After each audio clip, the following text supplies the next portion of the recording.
புதுவை உலா நேயர்களுக்கு என் அன்பான வணக்கம். நான் உங்கள் கலாவிசு, புதுச்சேரியிலிருந்து.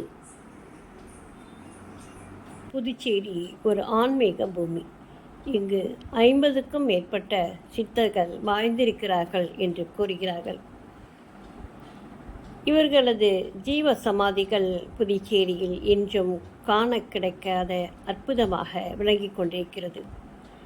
இவர்களில் முக்கியமானவராக கம்பளி ஞான தேசிக சுவாமிகள் ஜீவ சமாதியும் ஒன்று. இவர் எப்போதும் ஒரு கம்பளி போர்வையை போர்த்து கொண்டிருந்தபடியால் மக்கள் இவரை கம்பளி சித்தர் என்று அழைத்தார்கள். இவர் சுருட்டு பிடிக்கும் பழக்கமும் உடையவராம். தன் ஆட்காட்டி விரலாலேயே சுருட்டை பற்ற வைத்துக் கொள்வாராம். ஒரு முறை இவரை கட்டுவிரியன் கடித்து விட்டதாம். அந்த விஷம் இவரை தாக்கவில்லை, மாறாக அந்த பாம்பு இறந்து விட்டதாம். நீரில் மிதப்பது, நீருக்குள் வெகு நேரம் மூழ்கி இருப்பது, ஓரிடத்தில் மறைந்து வேறொரு இடத்தில் தோன்றுவது போன்ற சித்து வேலைகளை செய்வாராம். இவர் ரசவாதம் கற்றவர். இதனால் இவருக்கு பல பிரச்சனைகள் ஏற்பட்டது. இவருடைய வித்தையை தெரிந்தவர்கள் இவரை கட்டி போட்டு ரசவாதம் செய்ய சொல்லி கஷ்டப்படுத்தி இருக்கிறார்கள். இவர் தனது சித்து மூலம் அதிலிருந்து விடுபட்டு வேறொரு இடத்திற்கு சென்று விட்டாராம். அதனை கண்டு அங்கும் அவரை கட்டி போட்டு அடித்துவிட்டு பழைய இடத்திற்கு அவர் வர, அங்கே இவர் கட்டப்பட்ட நிலையிலேயே இருக்க அனைவரும் பயந்து இவரது காலில் விழுந்து வணங்கி இருக்கின்றனர். வியாபாரம் செய்யும் கடைக்காரர்கள் இவரை விரட்டிவிட்டால் அன்று முழுவதும் அவர்களுக்கு வியாபாரமே நடக்காதாம். கடைக்காரர் கம்பளி சித்தரிடம் மன்னிப்பு கேட்ட பிறகே வியாபாரம் மீண்டும் நடக்குமாம்.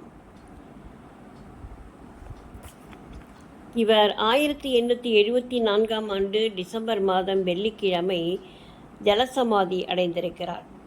மறுநாள் தண்ணியில் அசரீறு கேட்ட மக்கள் இவருக்கு சமாதி கோவிலை கட்டியிருக்கின்றனர். சமாதி மீது சிவலிங்கத்தையும் பிரதிஷ்டை செய்திருக்கின்றனர். இக்கோவில் விசாலமான நிலப்பரப்பை கொண்டுள்ளது. அடர்ந்த மரங்கள், பூச்செடிகள் கொண்டு மிக அழகாக காட்சி தருகிறது. முகப்பில் சக்தியும் சிவனும் ஒரு அக்னி வலயத்தின் நடுவே ஆனந்த தாண்டவம் ஆடும் காட்சி நம்மை மெய்சிலிர்க்க வைக்கிறது. சிவபெருமானின் ஆட்காட்டி விரல் பூமியை தொட்டு கொண்டிருக்க, தலைகீழாக தூக்கிய கால்களுடன் சக்தியின் கால்கள் பின்னி பிணைந்த திருக்கோலத்துடன் காட்சி தருவதை பார்க்கும்போது பரவசம் அடைகிறோம். இந்த ஆனந்த தாண்டவ சிலையின் கீழ்ப்பக்கம் ஒரு சிறிய கதவு இருக்கிறது. அக்கதவை சிவராத்திரியில் மட்டுமே திறப்பார்களாம். அதற்கு 30 அடி கீழே ஒரு பாதாள லிங்கமும் இருக்கிறதாம். சிவராத்திரி அன்று மட்டுமே அதற்கு பூஜை நடக்கிறது.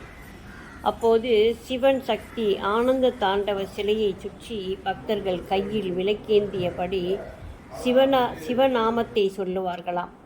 பூஜை முடிந்த பிறகு பாதாள லிங்கத்தை தரிசிக்கலாம். இந்த கோவில் புதுச்சேரி தட்டாஞ்சாவடியில் இண்டஸ்ட்ரியல் எஸ்டேட் அருகில் ருத்ரபூமியில் உள்ளது. இந்த கோவிலை தற்போது ஆனந்த பாலயோகி குடும்பம் பராமரித்து வருகிறது. சமணர் கம்பளி சுவாமிகள் ஒரு மாபெரும் சித்தர். அந்த கூட பயிர்ந்த அஷ்டமா சித்தி அடைந்து அதெல்லாம் அஷ்டமா சித்தி அடைஞ்சு முக்கியமான ஒருவர். பாண்டிச்சேரியில் 5 முக்கியமான சித்தர் இருக்கிறாங்க. அவர் தான் கம்பளி சாமி ஒருத்தர், சித்தானந்த சாமி ஒருத்தர், தொல்லகாத சாமி, அக்கா சாமி, கதிரவேல் சாமி. இவங்க 5 பேர் சீனியர்கள். அடுத்தது தான் மற்ற இப்போ 38 சித்தர் இருக்கிறாங்க பாண்டிச்சேரியில். அடுத்து இவங்கெல்லாம் நம்ம வள்ளலார் இல்லையா, அருள் பெருஞ்சோதி அவரோட நண்பர்கள் அதெல்லாம் இங்கே அவங்களுடைய கால்பட்ட இடம் இதெல்லாம் நடனம். அதுவும் புண்ணிய பூமி. இந்த யோகத்துக்கு சிறந்த பூமி. அதாவது இப்போ ஓலச்சுக்குள்ள இருக்குது. அருமறைகள் ஓதறி ஒரு பிரமண மயமாகி அஷ்டாங்க யோக பூமிக்கு அரசாகிட்டு பாடல இருக்குது. அஷ்டாங்க யோகத்துக்கு சிறந்த அரசாக குருசமுடைய விளங்கி கொண்டுறாங்க. அதனால தான் இந்த பூமி புண்ணிய பூமியாக கருதப்படுகிறது. இங்கே 1000 மாணவர்கள் யோகா பயின்று எல்லாம் பெரிய பெரிய லெவலில் இருக்கிறாங்க. அதில் நானும் ஒரு ஆள். நான் 8 வயசுலேருந்து இவருக்கு சேவை செய்து வரேன். எனக்கு 58 வயசு ஆகுது. இல்லை, சிறந்த சேவை வர பக்தர்களுக்கு நல்ல ஆசிரியர் கொடுக்குறாரு. நாடு வர யாரும் கஷ்டமாக விட அவங்க புன்முறவோட இன்னொரு புன்முறாக போவாங்க, சந்தோஷமா இருப்பாங்க. இது யோகத்துக்கு சிறந்த பூமியாக இன்னமும் கருதப்பட்டு வருகிறது. இன்னமும் பல மக்கள் யோகா பயின்று சென்றாங்க.